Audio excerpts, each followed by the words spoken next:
ದುಷ್ಟ ಅಕ್ಕಯ್ಯ ಇಲ್ಲೋ ಭ್ರಷ್ಟ ಅಗ್ರಜೆ ಇಲ್ಲೋ ಪಾಪಿಷ್ಟ ಅಕ್ಕಯ್ಯ ನಾನು ಎಷ್ಟು ವಿಧದಿಂದ ಹೇಳಿದ್ರೆ ನಿನಗೆ ಬುದ್ಧಿ ಬರಲಿಲ್ಲ. ಹಾಗಾದ್ರೆ ಆ ಸ್ತ್ರೀಯನಿಗೆ ವಶ ಮಾಡು ಅಕ್ಕಯ್ಯ. ನನ್ನ ಅರಮಂದಿರದಲ್ಲಿ ಒಂದು ಕ್ಷಣ ಮಾತ್ರ ಬೇಡ. ಇಲ್ಲಿಂದ ಹೊರಟು ಹೋಗಬೇಕು ಮಾಡಬೇಡ ಎನ್ನೋ ತರ್ಕ. ಆಹೋ ಅಕ್ಕಯ್ಯ, ನಿನಗೆ ಆಟಕ್ಕೆ ಇಂತ ಸಿಟ್ಟು. ನೀನೇ ಬಂದು ಎನ್ನ ದುಷ್ಟ ಭ್ರಷ್ಟ ಎಂದು ಬರೆಯುವುದು ಅದಕ್ಕೆ. ಓ ಅಕ್ಕಯ್ಯ, ನಾನು ಎಷ್ಟು ಪರಿಪರಿಯಲ್ಲಿ ಬೇಡಿಕೊಂಡರು ಒಡ ಹುಟ್ಟಿದ ನಮ್ಮ ಭಾವವಿಲ್ಲದ ಹೋಯಿತೆ. ನಾನು ಎಷ್ಟು ಹೇಳಿದ್ರೆ ನನಗೆ ಬುದ್ಧಿ ಬರಲಿಲ್ಲ. ಬಳಿ ಬಿಡಲ ಈ ಸಾರಥೆ ನೋಡಿದೀಯ ನಮ್ಮ ಹಕ್ಕಯ್ಯಳು ಒಡ ಹುಟ್ಟಿದ ನಮ್ಮ ಭಾವವಿಲ್ಲದ ಹೋಯಿತೆ. ಹೌದು ದೇವ, ಧಾರೊಬ್ಬ ಬೇವರ ಸ್ತ್ರೀಯಳಿಗಿಂತ ಎನ್ನ ಕಡೆ ಮಾಡಿ ದುಡುಗಿನಂತಹ ಬಿಡುಗಡೆಗಳನ್ನು ನುಡಿಯಬಹುದೇ. ಹೌದು ದೇವ.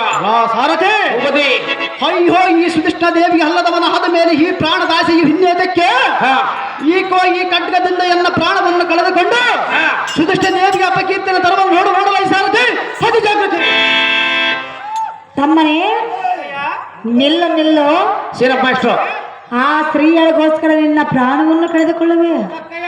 ತಮ್ಮನೇ ಆ ಸ್ತ್ರೀಯಳನ್ನು ನನಗೆ ವಶ ಮಾಡಿಕೊಟ್ಟರೆ ಸಂತೋಷವಾಗುವುದು, ನಿನ್ನ ಪ್ರಾಣ ಉಳಿಯುವುದು. ಇಲ್ಲವಾದರೂ ಪ್ರಾಣ ಕಳೆದುಕೊಳ್ಳುವೆ.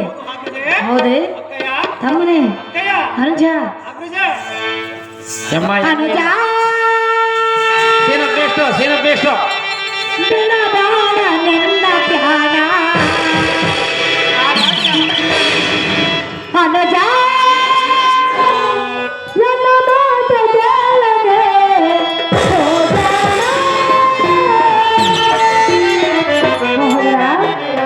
ನಿನ್ನ ಪ್ರಾಣವನ್ನು ಕಳೆದುಕೊಳ್ಳಬೇಡ.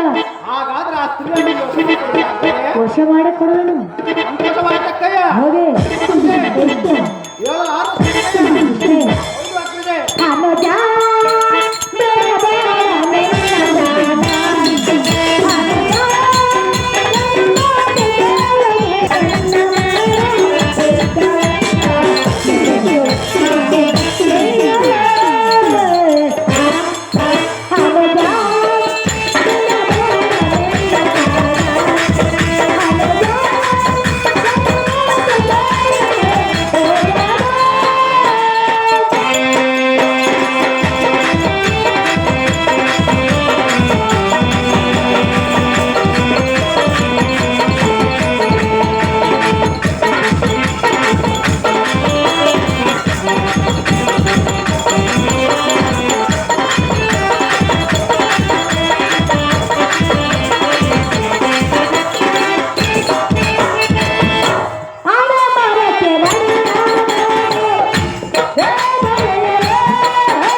ನೀನೇ ಕಾರ್ಯಕರ್ತರು ಹೌದಲ್ಲವೇ?